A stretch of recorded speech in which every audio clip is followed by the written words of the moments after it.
Hi, good afternoon, everyone. People are coming in, and we will be starting in a few minutes. We're just trying to get people come in into the meeting. While waiting, enjoy reflection.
Hi, everyone. Good afternoon, good morning, good day, wherever you are. I hope you're having a good time. We are on our last leg of COVID-19 and HIV webinar. Woohoo! But is it really woohoo? Because the real work is just beginning. This series of webinars that we organized is not possible without the support of Linkages FHI 360 in Thailand.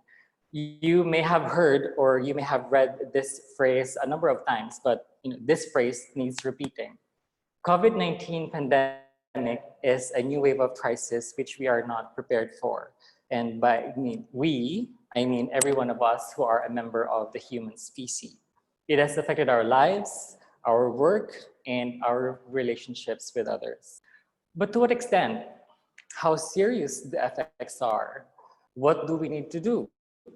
These are the questions that we need to answer. But as of the moment, we are still figuring out the answers. AppCom with Linkages FHI 360 organizing these webinars to try to get a sense to these questions.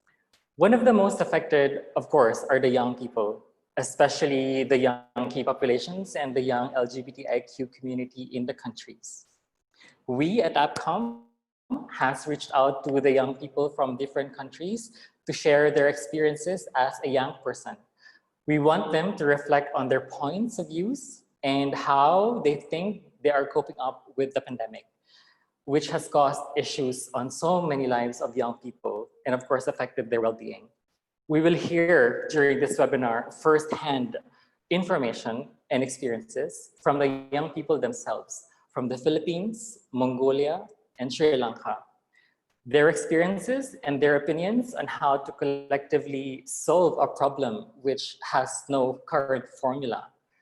But despite these events happening around us, all the pandemic and the lockdowns and the restrictions to mobility, the young people are the face of hope, of positive energy and inspiration. It is because of them that we view problems with a silver lining. We learn how to be confident, to be beautiful, but with a heart. We are also very happy to have one of the inspirations of the world, the universe rather, to join us this afternoon to share her thoughts and share inspiration to the young people today. But before we proceed with the session, I wanted to say to the young key populations, to the young LGBTIQ community, wherever you are, who are with us in this webinar, who are listening with us right now, to be who you are. Take your space. Be loyal, be brave, and true. I hope I don't get any political attacks by referencing that controversial thing. But let's proceed with the webinar. Thank you very much, guys, for joining us today. We have prepared a set of interesting young people. And of course, we have our special guest, Miss Universe Pia Wurzbach, to share some inspiring message to the young listeners of this webinar. We have our friends from the Interagency Task Team for Young Key Populations in Asia Pacific. I just promised in our marketing materials that there will be no technical terms, but that's the name of the agency, so it's IATT. We have Jeff Akaba from the Philippines, who will be speaking for the IATT. We have the young transgender woman, Satya from Sri Lanka, Jack from Mongolia, and Justin from the Philippines. And we will hear an inspiration. We will hear from an inspiration to the universe, Ms. Pia Wurzbach, on her thoughts on the issues. First, we wanted to know what are the available information at the moment.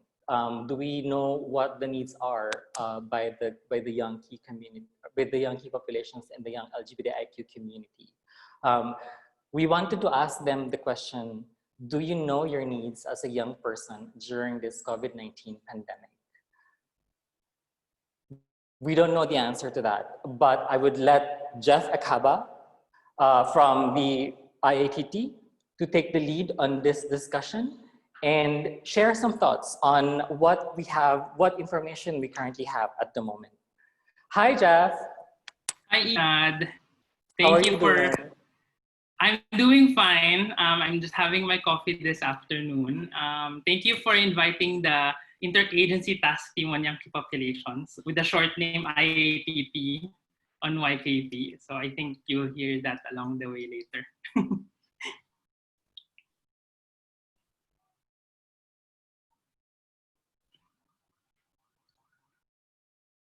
Go ahead, Jeff. Okay. Yes. All right. The floor is yours. My turn now. Okay. Thank you. Thank you. Thank you. Thank you so much again, Inad, and thank you to APCOM for organizing this important webinar meeting or conversations, however you would want to call it. I think it's really important for us to continue the conversation as the pandemic is still continuing in so many places here especially here in our region in Asia and the Pacific. But first off, let me just invite everybody to log in. So if you can open a web browser using your phone or using your desktop or laptop, log on to www.menti.com, and then you can use the code 10, 65, 67, and 4. That's not my physique, that's the login code. We're gonna be using this code for my presentation today. It's not gonna be a heavy presentation, I promise everybody. But I will use this opportunity. It's going to be a game. It's going to be a game. Yes. I prepared some game for everybody who are tuning in. So whether you're on Facebook or on Zoom, you can actually participate. But to begin, I just wanted to say that the IATP on YKP is actually a regional platform composed of UN agencies and also civil society organizations and young key population-led organizations working on to address HIV and HIV-related needs of young key populations and young people living with HIV in Asia and the Pacific. If one of you would probably ask, so what is the IAT to me? I come from this particular town in this particular country. I haven't heard of IATT. Actually, you might have probably worked with or engaged with someone who is with the IATT because it is some sort of a membership organization. So if you've heard of UNAIDS, for example, UNDP, UN Women, and also organizations like Youth Lead, Youth Voices Count, APCOM, YPeer, then you probably have encountered IAPP. So I'm currently co-chairing the IAPP for this year together with UNAIDS and also UNDP. And I'm from APCASO, by the way. This 2020, we had a lot of plans as an IAPP, but a lot of them have actually been stalled, stopped, or postponed because of the pandemic. However, we were, the first questions that we asked when the lockdown started around March, April was that what is the experience, or what would be the experience of young populations all across Asia and the Pacific given this pandemic lockdowns? Most of us will probably be connected online, and a lot of services are expected to be on full stop. So the IPT was really very quick to identify a way through a rapid survey to at least know what's happening among young populations and young people living with HIV in Asia and the Pacific. So we actually did a survey, and we had more than 200 respondents, and it was also translated in Burmese, in Bahasa, and also in Thai.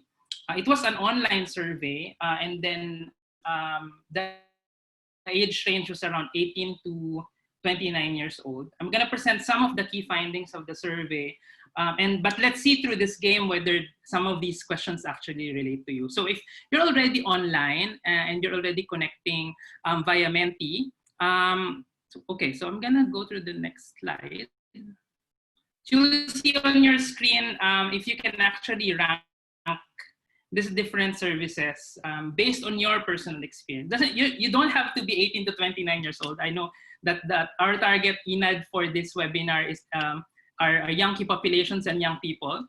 But if you're beyond, say, the 29 or beyond 40 years old, if you know, according to some countries' definitions, you can also participate. Feel free to participate as well. So just plug in your answers, and I'm gonna do some quick countdown. So this is one of the questions that was included in the survey. How has COVID-19 restrictions affected you? And we really look at not only HIV-related surveys, because that's the focus of the IATT, but also looking at other aspects of lives of young populations, on whether others' access to social services or education have been affected. So let's see.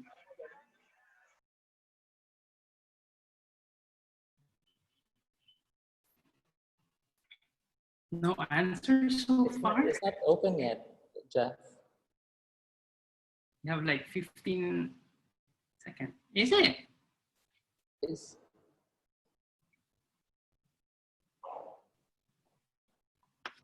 Is it not working? Okay, hold on.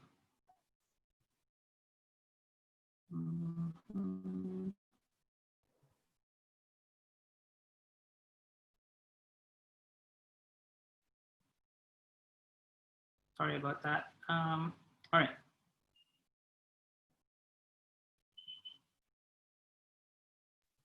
How about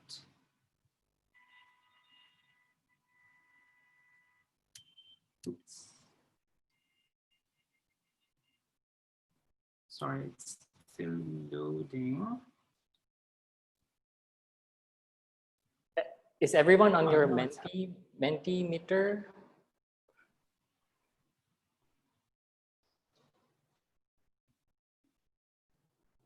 Okay. Yeah. So it's the code is 10-65-67-4. Yeah. Okay, let me share that again. Here you are. Okay. Can you see the screen? Yes. Good. All right. And then it should be moving by now. Can you see that screen? Yeah, it's moving. Okay, yeah. Good. Sorry about that. One of the problems that the COVID-19 pandemic has actually magnified is this digital divide that we're experiencing. So it's really pretty obvious in terms of what young people in general, and also what young populations have experienced throughout this pandemic and the respective lockdowns. And as the results are coming in, it seems like most of you have had affected restrictions around general, like grooming, access to gyms and pools and parks. Next would be workplace, leading to loss of income. Actually, okay, I'm still moving. Probably give 15 seconds or less. All right. Okay, next would be going to school and university, and next would be health and clinical services. Okay, thank you for the inputs. I'm still moving, but that's fine. I'm gonna move to the next slide because I think the results of this survey that we're doing right now is almost the same as what the results of the survey showed. So among the almost 200 respondents that we gathered, 113 to be exact, most have actually affected not only health clinic and access to health clinics, but also the general services. I was really surprised that access to grooming and access to parks and places where young people and young populations usually hang out and usually meet are one of the areas that have been impacted by the restrictive measures and the restrictions because of the COVID-19 lockdowns. And it's also very obvious, as you can see in this slide, that the access to food has also been affected, and we see that in some of the articles that we probably have encountered on Facebook or on Twitter, that some of our youth, some of our peers, some Yankee populations in other countries have also experienced difficulty in receiving any food support because of their loss of job. And of course, like what you answered in the survey, the workplace leading to loss of income has also been affected. Okay, next. Okay, next question is, so rank the following based on how COVID-19 restrictions have affected your access to HIV services. So as you answer this question, it's a ranking question. One of the areas, because the IATT again is focused on HIV, we really looked at how HIV prevention services, so that's access to condom, access to PrEP, and other sexual and reproductive health services has been affected. We also look very particularly on access to psychological support, and I think that's something that Justin will talk about later on. And also the entire treatment aspect of it, so access to ARVs and even access to your doctor. So we see here that HIV testing has been affected severely because of COVID-19 restrictions.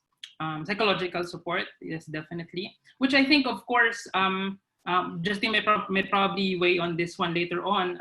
Access to psychological support has not been very strong prior to COVID-19, but this has been severely needed due to the restrictions because of the feelings of isolation.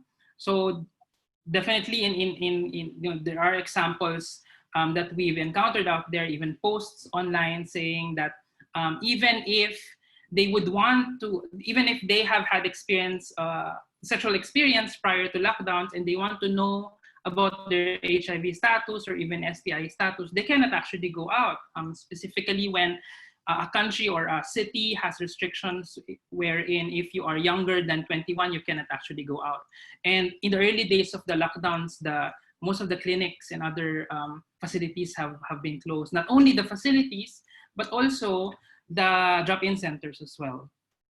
And you will see that in this next slide that similar to what you've answered, access to HIV testing and condoms have also been highlighted. There are also answers around access to clean needles and opioid substitution therapy. And there's also PrEP. Okay, next one. This is not a question, but just also to show you that among young people living with HIV, they had difficulty seeking treatment or going to the facilities to seek treatment simply because they don't want to go out because they fear that they might be infected by COVID-19. In the early days of the restrictions, we don't know anything about what COVID-19, how it is being transmitted. So a lot of people, even Yankee populations themselves and young people living with HIV, until now don't really know what would be the impact of COVID-19 to us. For I being living with HIV, for one, is still unclear on whether we have higher risk or not. WHO was saying that is not really, we were almost as the same if we continuously take our medicine, but it's still an ongoing research as well. Okay, okay, next one would be another question. And this is related to the one that I was sharing about in terms of information. What would you like to know more about COVID-19? It has been what, 6 months more or less since the lockdowns began, 7 to some countries in the region. We just pick one for this. So this one that said protection for PLHIV. And just like what I mentioned as well earlier, a lot of research is currently ongoing about protection, about whether exposure to COVID-19 for someone who's living with HIV is higher compared to those who are HIV negative. There are also some who said, how to know if I'm at risk?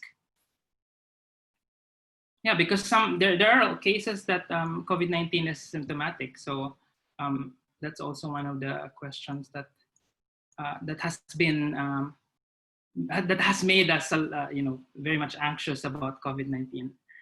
So thank you for the responses, and it actually does shows quite similar to the survey results. Noting that the survey results was actually conducted around March to May 2020, and even if the survey is still ongoing, you can actually still provide your responses. It seems like up until now, comparing the results earlier and then the results from the survey, it's still very much consistent. A lot of people actually don't know how can we protect ourselves from COVID-19. I think what's also starking here, or what I wanted to highlight also, is that the testing and treatment measures is also something that people, young key populations in particular, would want to know. It's not very easy to go to a health facility and get tested for COVID-19, unlike HIV in some cities, in some localities. You don't have any outreach workers who actually provide COVID-19 testing, and some people cannot even go out to access COVID-19 for you to know if you're you actually have COVID-19. So those are some of the things that still continue to pop up despite the months of severe lockdown. So it's still very important for us to know what information is out there, and whether the information that is out there is actually enough. Okay, so maybe this is my last slide, Ina. So sorry for taking time, but some of the survey results have been published in our newly published website. It's www.ykptaskteam.org.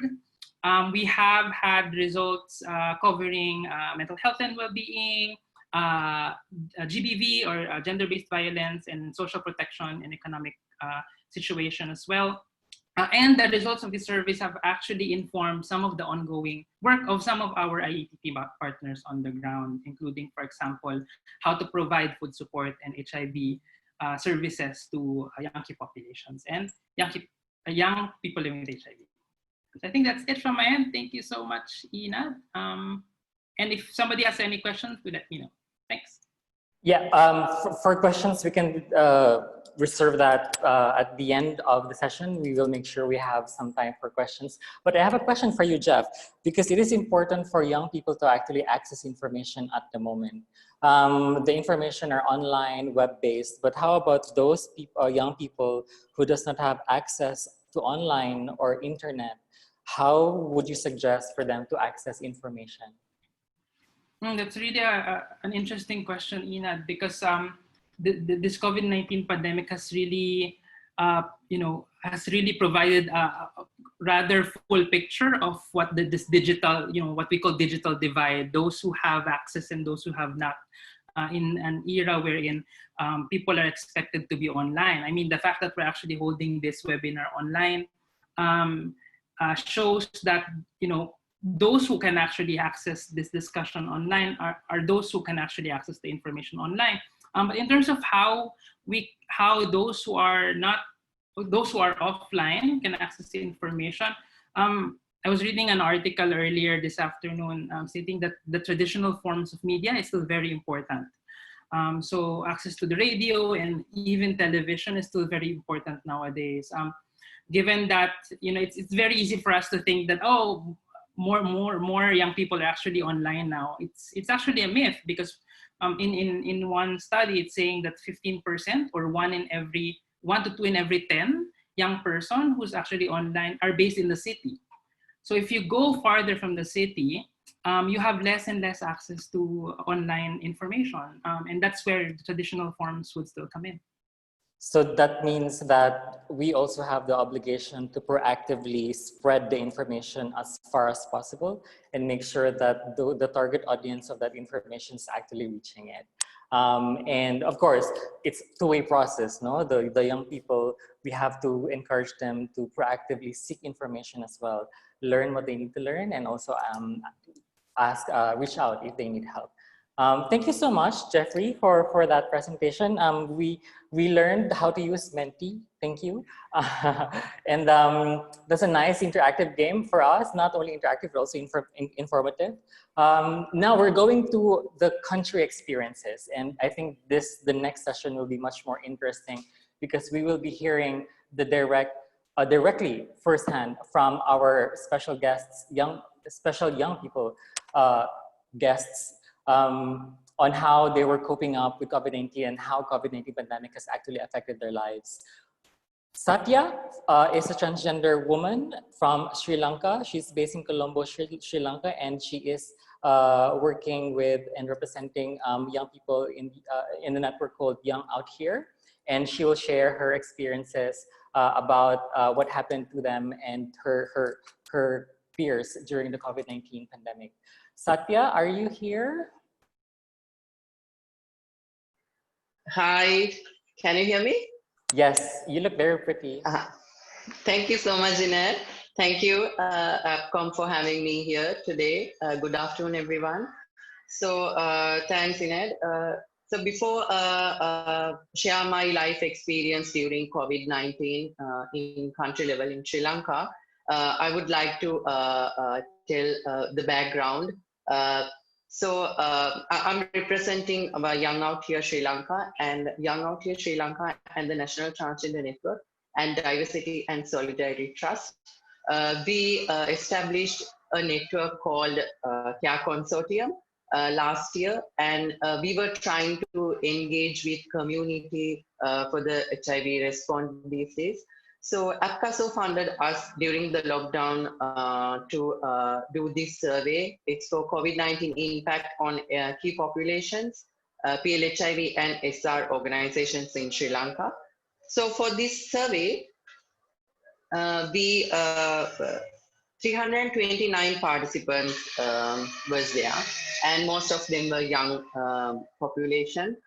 From young key affected population and young LGBT people. So 188 people identify themselves as men who are having sex with men, and 53 people identify themselves as transgender women. So I'm not going to go through the survey so I would like to share the results and the life experiences. So one of the main issue was the unemployment. Most of young people from key affected population and LGBT community, they lost their jobs because most of them were on contract basis, and they were migrated to Colombo city from rural areas. So during the lockdown, it was easy for their owners to kick them off from their jobs. So most of them lost their jobs and they didn't know what to do. And one of the main recommendation came from the community, young population, was a sustainable plan or a job security policy for young people from key affected population or LGBT community. And the second one was government and the other civil society organizations tried to do a living support or maybe subsidiary packages for the time being, but it wasn't enough. And most of them didn't receive that because of most of young transgender and MSM community, they couldn't provide their residential certificates because they came from rural area to the city, and they didn't have legal documents to provide to get that fund from the government or the civil society organizations. And one of the main outcome was supporting communities should be a long-term and sustainable plan. And the other thing was local stakeholders, like we'll say PR organizations, they didn't want to change their communication strategies or maybe mechanism during the lockdown. We'll say they didn't have easy mechanism to pass maybe salaries for their frontline workers. And the other thing was, Jeff mentioned that it was access for health and services.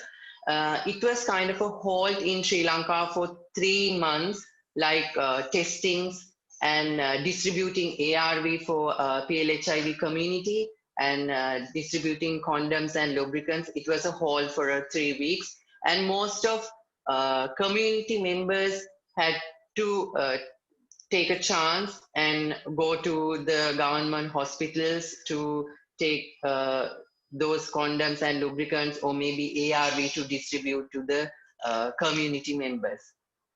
So yeah,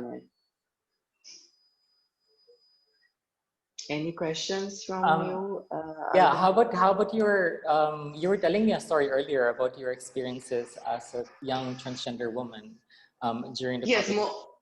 Yes, during it was a kind of a incident that happened to me. Most of the government, like I said, government sector, they provided 5,000 rupees. I don't know about from dollars, 5,000 rupees to each and everybody in Sri Lanka who are resident here. They provided it, but most of LGBT community and young key affected population, especially youth, they didn't receive it because they wasn't in their houses or maybe in their parents' places.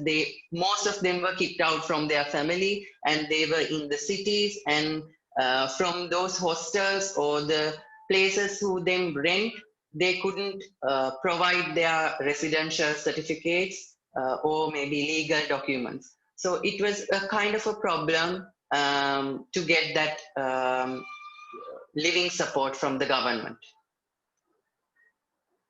Yeah. Okay, so basically the problems are job security for young people, especially those who have immigrated, I don't know how you say it, but from the provinces to Colombo, and having no legal documents to present to the government to claim financial support, and they have no financial support in the end. Also in ad, yeah. And also in ad, people who work in frontline, they didn't have any insurance or maybe any security from the civil society or maybe the government during the lockdown when they distribute their condoms or maybe promoting their tests during that time.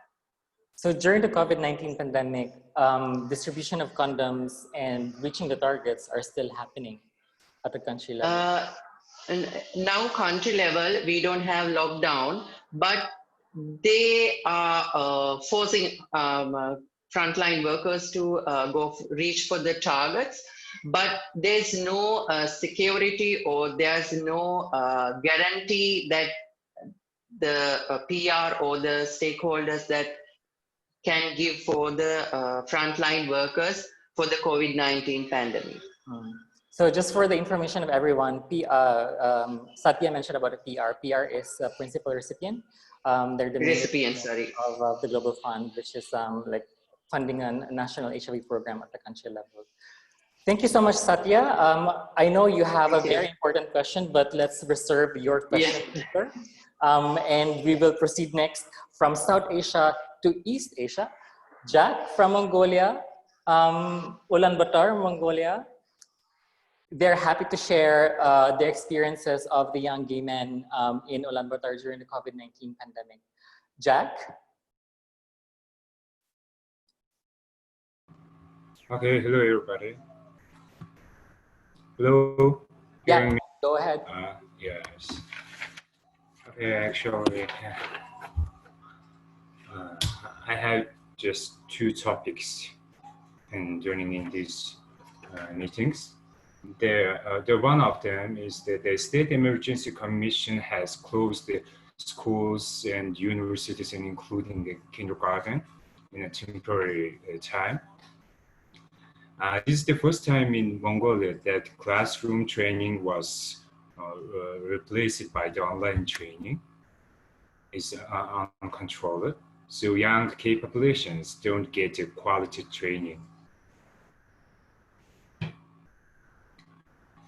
And another one is their well-being, their quality of the life has declined due to the decline in the household incomes.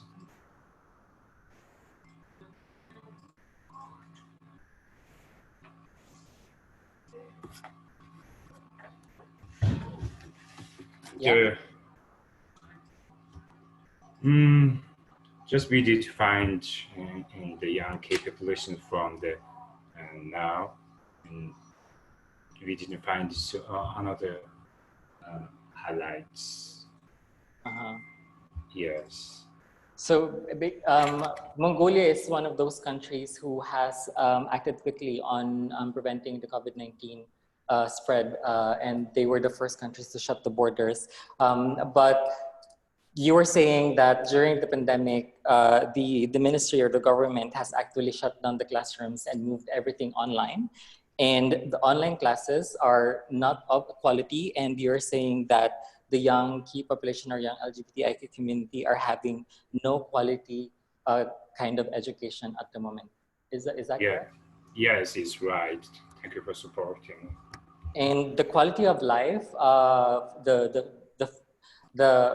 those young people who are supporting the family needs to go out because there are no current livelihood opportunities in Ulaanbaatar, correct?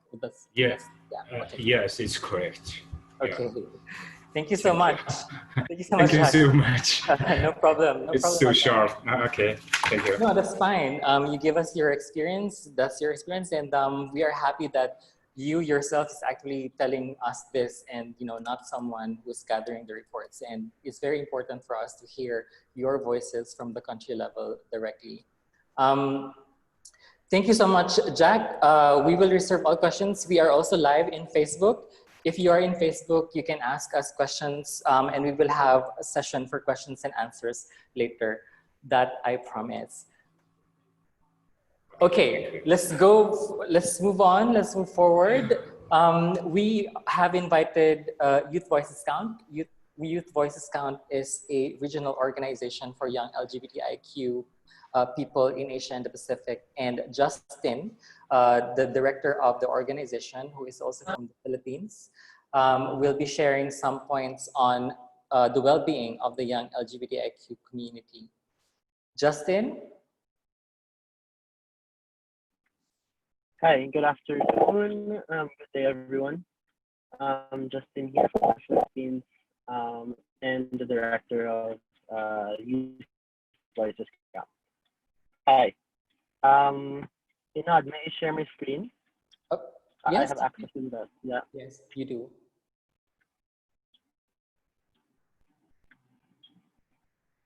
Can you see my screen? Yes. All right. So I'm just gonna go ahead. So I'm.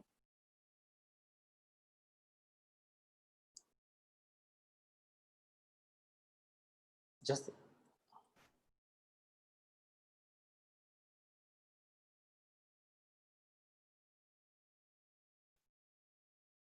Justin, are you still there? You're cutting off.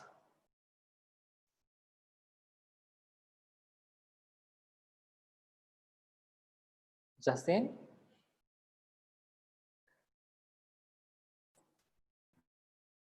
Okay, so while waiting for Justin to come back, Justin is currently out at the moment to do some very important trip. Justin, are you there? Yes, can you hear me? Yeah, you were cut off. Okay, please go ahead. So let me know if I get cut off. So as I was saying, I was just introducing briefly Youth Voice Discount as a regional network for young LGBTIQ people. 2010. Okay.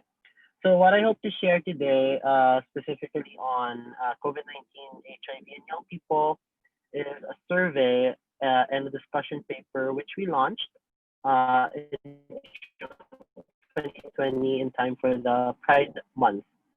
And this discussion paper is called hashtag coping with COVID youth during COVID-19 here in Asia Pacific. So it was an endeavor which started because we often hear that young people are affected by the pandemic, but we wanna with that statement we wanna make sure that we had data and numbers to support the claim. So we in discussions with us look into existing data. Justin, you're cutting off again.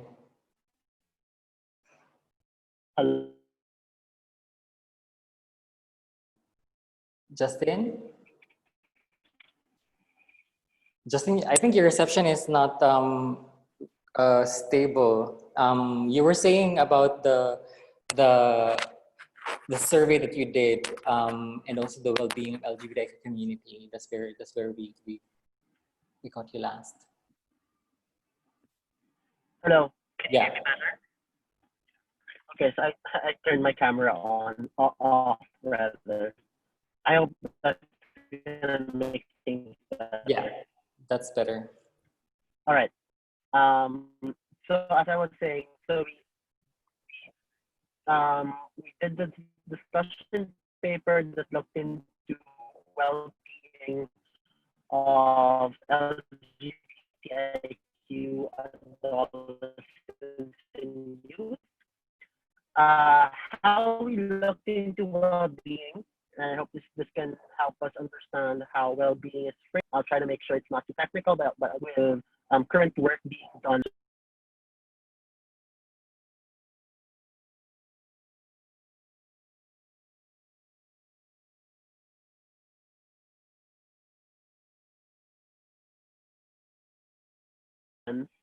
Helped us understand what is well-being, individual well-being of young LGBTQ people. Okay. Who took our survey? We got a total of almost more than 500 responses from young people beyond the age of 30 years old, even below the age of 15 years old. It was a diverse group of individuals who took our survey, and most individuals, young people who took our survey came from Thailand, Malaysia, Singapore.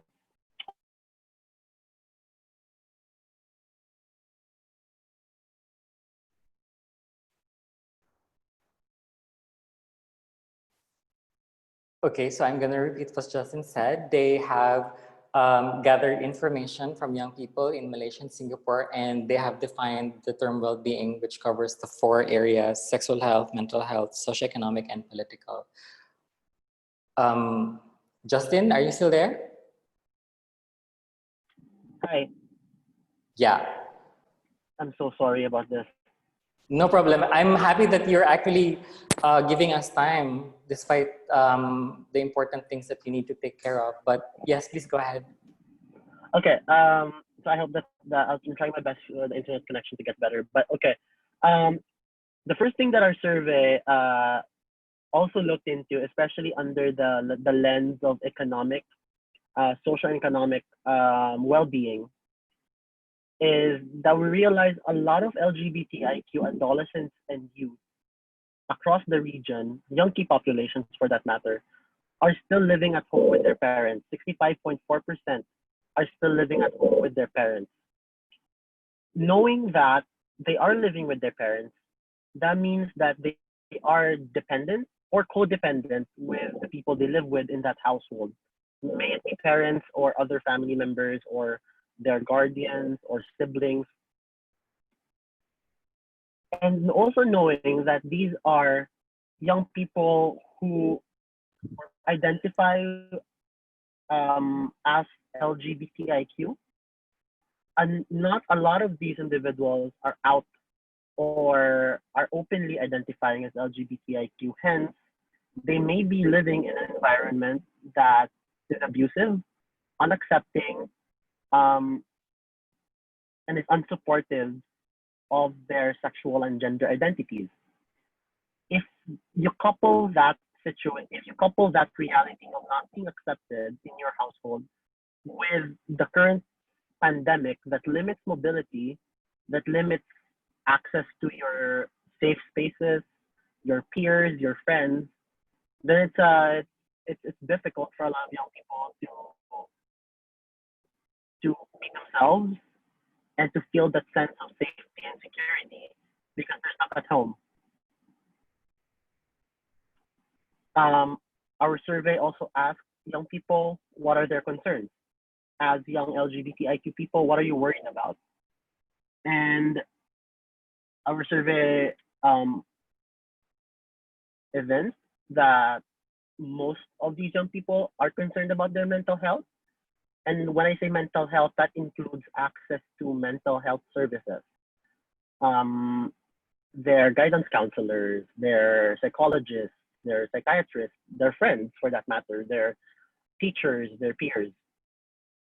And they're also worried about their financial situation, looking into the lens of economic and social well-being. A lot of them are worried about their financial situation. Many young people in the region have lost their jobs. The unemployment rate across the region, even in the Philippines, has increased. And for young people who are still in school, that initial 3 months, the February, March, April, May, those months when suddenly there was a halt in school, in activities, they also felt unsure if they can go back and study normally or work normally. And even moving forward with in-person physical classroom settings not yet permitted in many countries. For example, here in the Philippines, they are worried that the situation of being stuck at home and doing virtual classes would not be a viable and easy option for them to continue their studies. We also had to ask them, as young people, where do you get the information? Where do you get COVID-19 and mental health information? As we have seen in social media, there's a surge of infographics, videos, campaigns to talk about how to care for yourself during the COVID-19 pandemic, and how do you maintain a supportive, caring environment for your peers and for yourself, where you still work on your self-care, your well-being. And a lot of young people rely on social media for information on COVID-19 and mental health. That gives us a good idea for us development workers, human rights activists, NGO people, to make sure that if we do release information on COVID-19 and mental health in social media, it has to be accurate, timely, it has to be youth-friendly, it has to contain correct and accurate information, because young people use social media exactly for the purpose of knowing what COVID-19 and mental health are. In the same way that we make sure our HIV/AIDS information is accurate and timely and correct. In the same way that our SRHR information should be timely, accurate, and correct.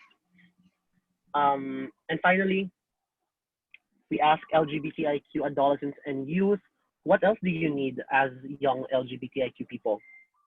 And we understand that 56% of LGBTIQ young people need online mental health support. Emphasis on online mental health support, because while many of our psychiatrists and psychologists and mental health professionals maybe at this point are preparing to transition into virtual consultations with their clients or transitioning into online clinics,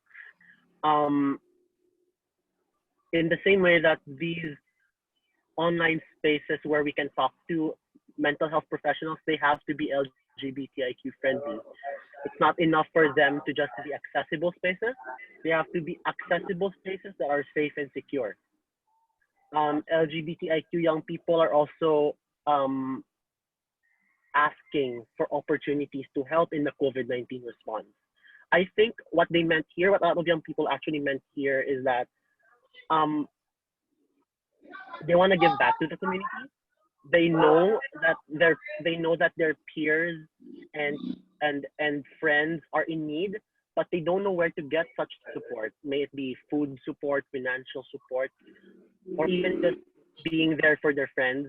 So it's quite hard. So they're trying to understand, what are the opportunities for us to engage with responses around COVID-19. And finally, they need online learning resources that would help them understand during this pandemic, how can we still support or access not just mental health services, but our SRHR services. Where can we get tested for HIV? How can I get my ARVs? Where can I get tested for STI and STDs? Is it safe to go out to buy, to go to my doctor? Is it safe to have sex? For that matter, is what is pandemic sex? What is safe sex at this point in time, at this during this pandemic? These are some of the worries that young people are facing. And the last two things I wanted to share is Youth Voices Count has also been doing work, little bits of support for LGBTIQ communities. In the Philippines, for example, we provided what we called rainbow relief packs, and we provided them to LGBTIQ young people across the country. And for example, these two pictures are in two cities in the Visayas region of the Philippines. And since we are a regional organization, Youth Voices Count is a regional organization, we also supported relief work in Sri Lanka, which was led by our partner Equip. And they also provided support to key populations in Sri Lanka. So that's all I'd like to share. If I invite everyone to access our full report, and the full report will provide you a whole range of information around what are the issues young LGBTIQ facing, especially in the aspect of civil and political well-being, with a lot of political and civic unrest happening in various parts of the region, from the Philippines to Hong Kong. The pandemic plus political situations is also a bad combination and affects access to services and affects young people's rights.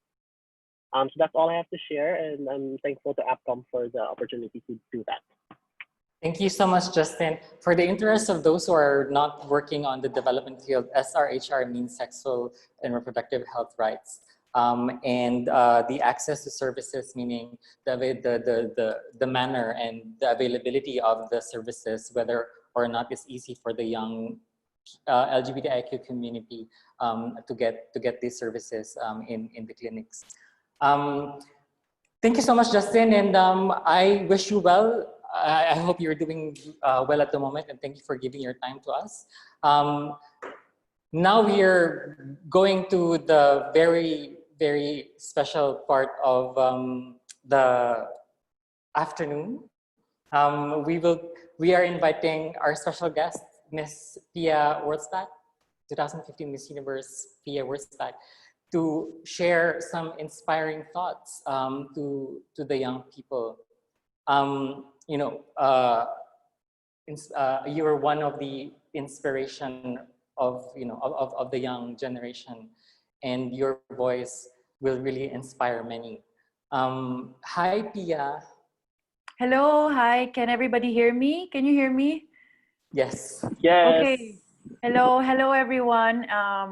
Good morning to those who are in this part of the world. I am in the UK right now, and good evening to everyone. I'm watching from Bangkok and in the Philippines. Mabuhay. First of all, I'd like Mabuhay. to... Hello, mabuhay. First of all, I'd like to thank you for this opportunity to share my experience in my thoughts regarding mental health during this pandemic. Last month, actually, I was invited by YVC and UNICEF to talk about this pandemic and how it has affected the mental health of our youth, especially those living with HIV. I also shared how community-based organizations have mobilized their resources with the provision of HIV testing, prevention, and treatment for our youth while minimizing the risk of COVID-19 exposure. Efforts such as utilizing courier services and teleconsultations proved to be effective in addressing the sexual health needs of the youth. However, the socioeconomic impact of the pandemic has taken a toll on the country's well-being. The sudden change in our daily routines and uncertainties of our current situations brings up feeling of anxiety, grief, depression, and for some which emphasize the need for psychosocial support. Last June, the results of a survey conducted by Premier Value Provider were released, and they said that the millennials and the Gen Z populations are the most affected by the pandemic. They concluded by saying that everybody's mental health and well-being are as big a concern for the individual, the community, the nation as we navigate our way through the pandemic. Many mental health organizations recognize the need to boost mental health and well-being through different platforms, and they have set up webinars, telecounseling, and other psychosocial support services to provide support and help people access appropriate resources and referrals. Social media has also been a useful tool for these initiatives, from raising awareness and engaging people on the importance of self-care, reaching out, and empathy. The organization Mental Health PH, for example, uses social media platforms and digital technologies in establishing networks that mobilize the community to create opportunities to reach the youth key populations with their online campaigns like #UsapTayo, Voices of Hope, MH Talks, and Mental Health Chatbot. They also have created events, contributed to awareness in schools, workplace, and other communities. And their main goal is to normalize the discussions on mental health and eliminate the stigma that hinders initiatives for recovery and healing. Non-government organizations like Love Yourself have immersed themselves in providing and enabling environment for their clients, staff, and volunteers through online platforms and campaigns. And since August 2019, Love Yourself has launched its peer group support program called Flourish Circle, which promotes mental health wellness by providing a safe and affirming space where people can feel listened to, supported, and accepted. Currently, the program has also shifted to using online platforms such as Zoom to hold its sessions. So Flourish Circle is constructed with 5 sessions wherein the peer group meet once a week to learn ways on how they can understand and manage the thoughts and emotions with the help of trained peer support specialist facilitators. These support groups have enabled the peers to resonate with each other and determine healthy coping strategies to live and move forward despite the uncertainties and challenges that we're facing right now. So more than anything else, I have seen how the community has been really adaptive despite limitations set for our safety during the pandemic. With structured plans, programs, and campaigns, community leaders and their dedicated volunteers have done so much to mobilize and empower its members in creating a safe space for their well-being. And through social media, the youth sector and the community leaders exercise their rights to freedom of expression, access to healthcare, and psychosocial support. It is with these efforts that I can say that we Filipinos have a heart for our nation. Together, we can continue to take a stand and support each other to survive and heal in this pandemic. And I thank you. Thank you so much, Ms. Fia. I sent you a set of questions, but I think I'm going to ask the last one, which is the very important one. Yeah. What will be your advice to the young people who are with us right now about the importance of taking care of their well-being during this pandemic era? Okay, I think one of the most important things that I've learned during this pandemic are number one is allow yourself to be vulnerable and take notice of the realities that are happening around us.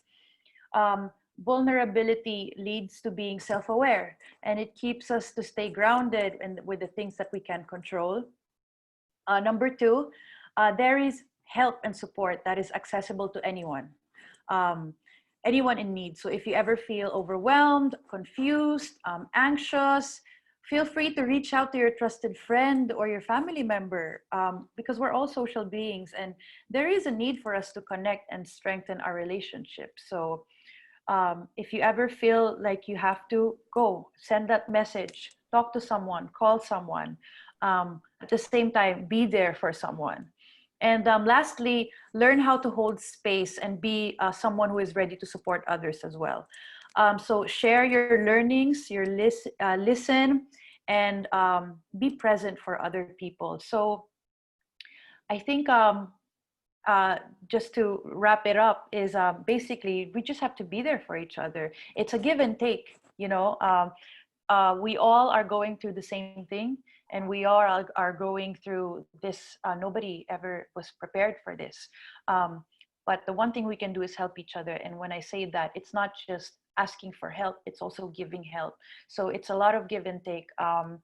It also gives you a good feeling when you help other people, right? It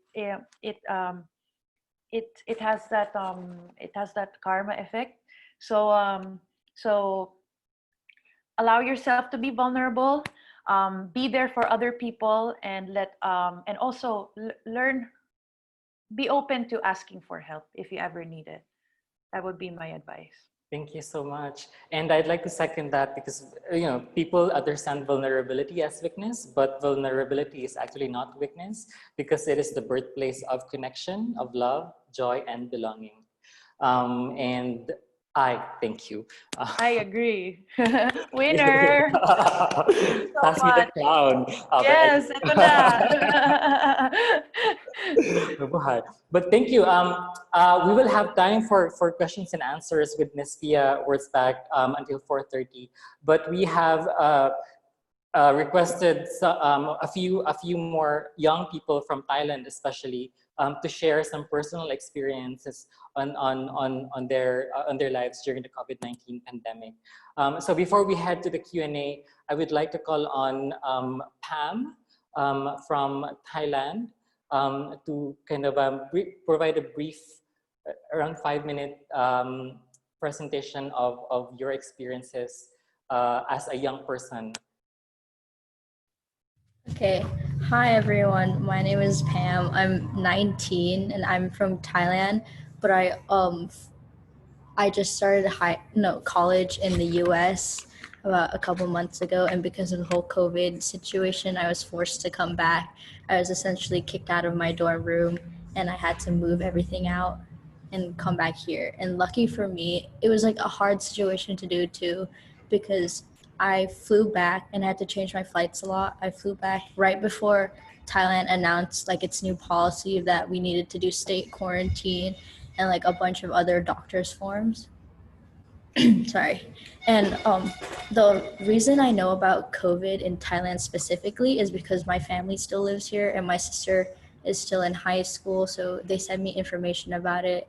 And one of the main reasons why my family wanted me to come back so quickly too was because I kind of experienced discrimination in America. Like there was one time where I was walking on the streets and then there's two guys who talked about the virus and they referred to it as the Chinese flu or the Chinese virus, and they were kind of saying like blaming Chinese people for bringing it to the country, and they looked me dead in the eye. And there are instances of Asian couples being attacked on the subway and being blamed for this virus, so none of us felt safe, and that was why my parents like rushed me to come back. Yeah. Thank you, Pam, No. for sharing your story. We have another one from Thailand, Lady Non, who works with Appcom, who will share some stories of experiences. Non, are you there? Yes, I'm here. Please go ahead. Okay. Okay. Hi, everyone. My name is Non, and I'm working for SOTI's Rights Assistant to support the gender diversity in Thailand.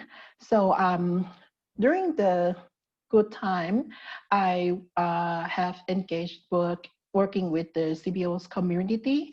And I would like to share as the voice from the CBOs about the situation, how they prepare for the COVID-19.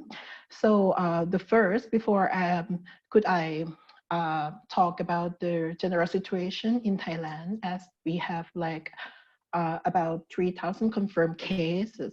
So comparing to the around the world cases, we are at the low risk, but however, we have the price to pay because during the hard time, especially during March to May, there was the travel restriction and lockdown. So this thing affects to a lot of people, which is social, economic, and access to the medical service.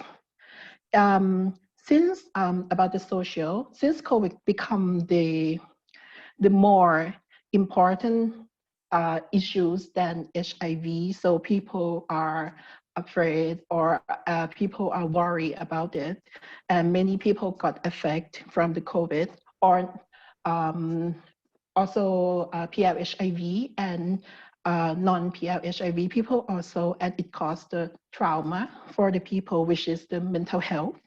And yes, because of the economic, which is the second issue, many people got affected from the COVID, which is I learned from the CBO that they report to me from the meeting or discussions. They have no income because of the lockdown, and but some expense they have to pay remains the same, and we have some more to pay, such as the mask or the alcohol. So this is the cause very hard situation for us. And also many PLHIV people works in the tourism industry that we at that time is what lockdown and the business were closed. So many people got back to their home country. Yes. And some people who got the medicine for PLHIV people, so it is very, very difficult to reach, and which is as a consequence to the next issue is about the access to medical service. So as a travel restriction is very hard. So many people, they don't want to go to the medical service nearby the neighborhood because of they don't want to let people know, their neighborhood know. So as I did talk with the CBOs, they play the significant role to support the hospital and to work with the hospital and to run the distribute the medicine or plebs to PHIV people. However, we as AppCom, we run the Corona App Compassion, which is like an emergency fund to support people to, who got affected COVID-19. And from my direct experience, I went to the CBOs to help them and support them and see the reality, like what happens. And yeah, it's envisioned me that they really need support, both physically and mentally. However, at the end, I think the power of the youth people is very important, as I think they can change the world and they can do many things. As now people, like many young people in Thailand, they do a lot of activities to change, to get better things. So I think the opportunity and unite is very important. As Pia said, maybe give and take is just very important, like support each other and go together and strong together. Thank you. Yay. Thank you so much, Non, for sharing your direct experiences in providing support to the people who are affected with COVID-19. Pia has, unfortunately, a meeting in Manila at 5 p.m. and she's currently on another call at the moment. But if you have questions for Pia, just let us know. But I think Satya from Sri Lanka has a very important question that needs to be raised and needs to be discussed at the moment. Satya, I'm giving you the floor back. So earlier, yeah. Yeah, okay. Thanks, Inet. So this question is for stakeholders. I would like to say like this. COVID-19 has significantly impacted how we see development work, mobilization, advocacy, mobilization, and etc. This is a very harsh reminder that business as usual need to change. As stakeholders of youth advocacy, how do you intend to incorporate this new reality into your work moving forward? Integrate your work, meaning part of the program, part of the funding, and part of everything that is related to implementing a project, right?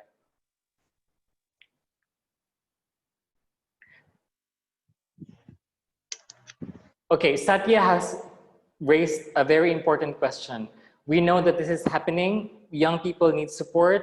Currently, we are providing support out of pocket expenses.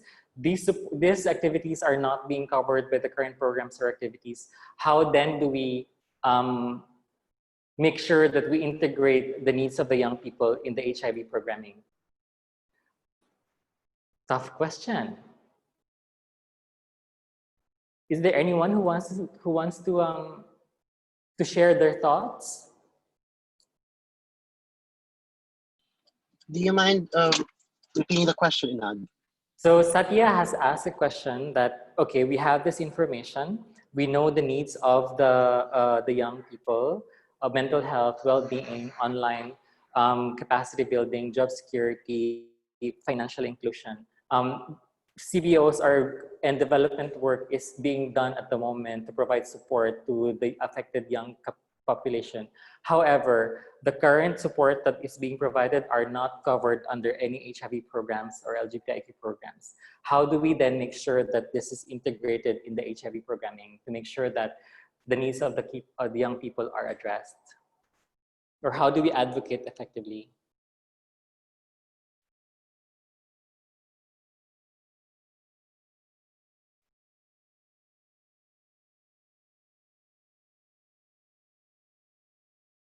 That's all right, we can give a few minutes.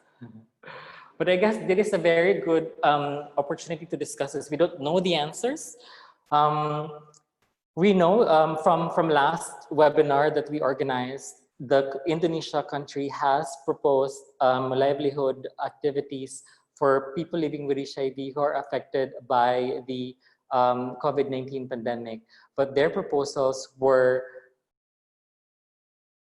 questioned and basically not approved, not rejected yet because they're still working on it, but then it's very difficult to get funding for this support. How do we make sure that we are advocating effectively? We know already what needs to be done, what is needed at the country level. How do we make sure that this will be funded? Niluka wants to comment on that. Inad, I don't know whether Jeff actually raised his hand first, but I could Okay. go ahead. I don't see. Okay. No, go ahead, Niluka. Sure. Thanks, Jeff, and thanks, Inad, and thanks for all the speakers who really brought up the issues young people and especially young key populations are facing at the country level, given the COVID-19 pandemic. But I think in reality, the COVID-19 pandemic, what it has done is it has exacerbated what is already being there, right? Young people facing these kind of challenges, access to health services, not being able to prove their legal identities, and because of that, denying services, not having family support, not having any kind of social protection. This has been there anyways, and COVID-19 has contributed to exacerbate it and like really amplify what young key populations and generally young people are facing at the country level. I think Satya's question around, how are we going to integrate this new reality into the work that we are doing, not only as stakeholders, but as APCOM, as YVC, as APCASO, as GFAN AP, like how are we going to really incorporate this new normal into the work we are doing? It is a really good question. And as she said, it's a very loud reminder that we need to get out of business as usual. But I think, again, even though our approaches need to be different, I think there are very basic things that we need to address. And I think our stakeholders, including UN agencies, including national HIV programs, really have to work very fast on addressing legal barriers. IATT for a long time has been like, we've been really repeating this. A number of recommendations have been made again and again on why we need to address legal barriers the young key populations face. And I think, again, it's a good time for us to, when we are designing new programs for 2021, perhaps to look at more comprehensively in terms of addressing legal barriers. It's not just should we address age of consent issues in accessing HIV services, but how are we going to integrate that into age of consent to access sex education online, right?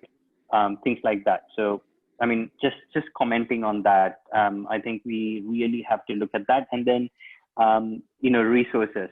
We need to provide and like really raise resources for youth-led initiatives where young people are actually leading on these initiatives at the country level. Thanks, Inad. Thanks, Niluka. You have mentioned about the UN systems and making sure that the legal barriers are addressed. And just to inform everyone that UNAIDS is currently on its strategy in developing new global AIDS strategy beyond 2021. And I guess for young people, this is an opportunity to actually be heard, to be included in that UNAIDS strategy.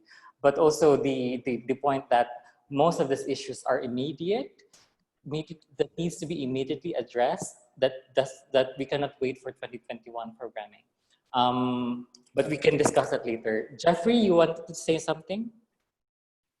Yeah, sure. Thanks, Ina. Just very quickly so that others can have the chance to speak as well. I think this is also the time for those who are listening in, the young people who are listening in, also the young key populations, to take the information hat out and the advocacy hat in, meaning use the power of your social media, use the power of even letter writing to representatives in the legislation, or even just writing to civil society organizations and big funding organizations to request for an allocation to fund funding support, even educational support, even support to fund telecommunications and mobile data technology as well, because I think these are really very important. There are, you know, different platforms that are out there. So for example, in the area of Global Fund, you have the country coordinating mechanisms. You can write to the different UN agencies in your respective countries to ask if there are any available funding support to support that aspect of our lives. And also there are also a lot of international CSOs and civil society organizations who have opened, you know, very, very small funding. But I think if we generate a higher demand on that, then we can actually say that there's still a need to continuously support these areas of work. Because I think in the time of this pandemic, we've seen that HIV is really not a health issue anymore. It's an issue about our social lives, it's an issue about our political lives as well. And even the most basic human rights that we have, really need to find ways to support those. Thanks. Thank you so much, Jeff, and for those points about writing letters and what the young people can actually do. YVC, there are a lot of young networks here. Please feel free to keep in touch. YVC, young out here, please raise your hand if other young networks are also here, because they can actually organize, APCOM of course, they can organize whatever advocacy that we're doing in terms of supporting the needs of young people. I just wanted to comment on Niluka about COVID-19 exacerbated what has been there already, but I think it also, COVID-19 also just blatantly shown what is already wrong in the system. And we cannot go back to the normal because the normal is actually what is wrong. Satya, would you like to comment on that? Or is there anyone who wants to say something? Please feel free. I cannot see people who are raising their hands, though. I cannot see it on my screen, but please feel free to just unmute yourself and say something. Inad, Justin here. Yeah.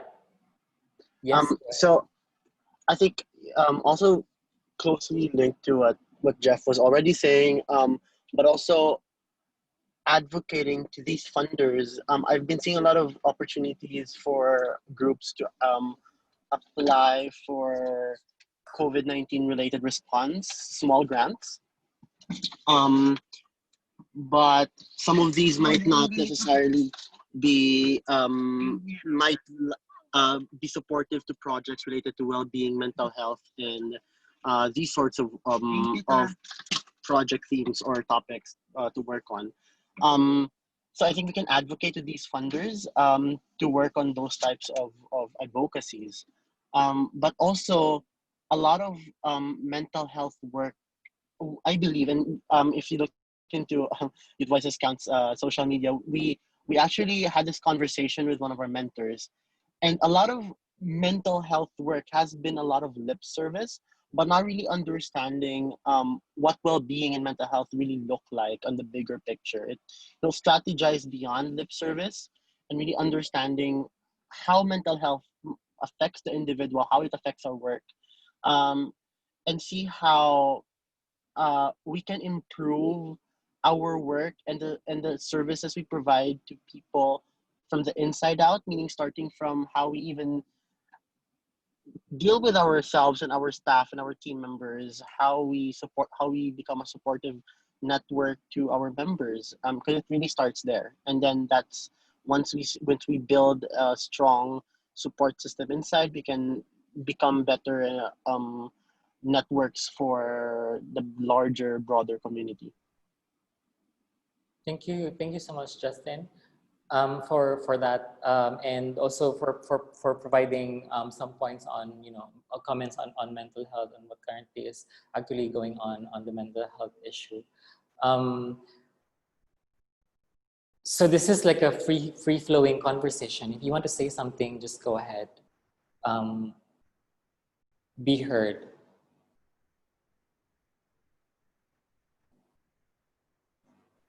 Sorry, Nat, this is Niluka. I think something I guess that this has been in our minds, but that something that we haven't really spoken is adolescence. We've been talking about young people, but I think we also need to focus a lot more on how do we bring adolescents into this conversation and make sure that, you know, adolescents are also given equal space within the work that we do for young key populations. Before we end, because we only have 4 minutes or 5 minutes left, I wanted to address this question to the speakers, to the panel members. Jeffrey, Satya, Justin, Jack, why do you think it is important? I lost my notes. Why do you think it is important to listen to the perspective of the young people about their needs?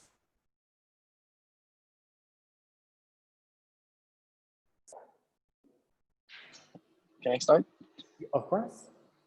Go ahead.